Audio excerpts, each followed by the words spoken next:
Hello guys, আজকের ভিডিওতে আমরা রিয়ান পরাগের স্ট্রাগল এবং কামব্যাক সম্পর্কে জানব।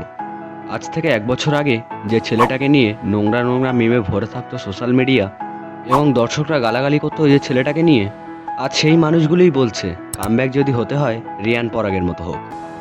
মুম্বাই ইন্ডিয়ান্সের বিরুদ্ধে 39 বলে 54 রান, দিল্লি ক্যাপিটালসের বিরুদ্ধে 45 বলে 84 রান, লখনৌ সুপার জায়ান্টসের বিরুদ্ধে 29 বলে 43 রান এবং গুজরাট টাইটান্সের বিরুদ্ধে 48 বলে 76 রান।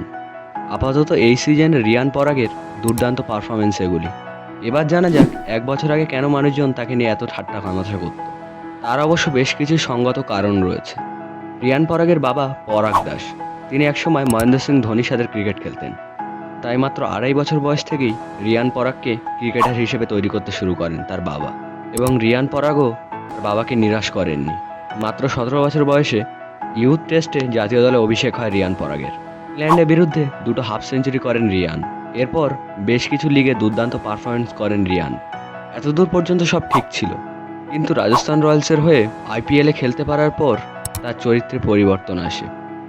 আইপিএলে তার করা দুর্দান্ত পারফরমেন্সের ফলে মানুষজন তাকে নিয়ে মাতামাতি করতে শুরু করে। তার ফলে রিয়ান পরাগ নিজেকে সেলিব্রিটি মনে করতে শুরু করে। ফলে সে খারাপ পারফরমেন্সের পরেও আজে বাজে অঙ্গভঙ্গি করতে থাকে খেলার মাঠে। সিনিয়র ক্রিকেটারদের সম্মান দেয় না, ফলে স্বাভাবিকভাবেই দর্শকরা বাজেভাবে ক্ষেপে যায়। আর ঠিক এই কারণেই গত 2 বছর ধরে রিয়ান পরাগকে নিয়ে সোশ্যাল মিডিয়াতে বাজে বাজে মন্তব্য করা হতো এবং মিমের মাধ্যমে ট্রোল করা হতো।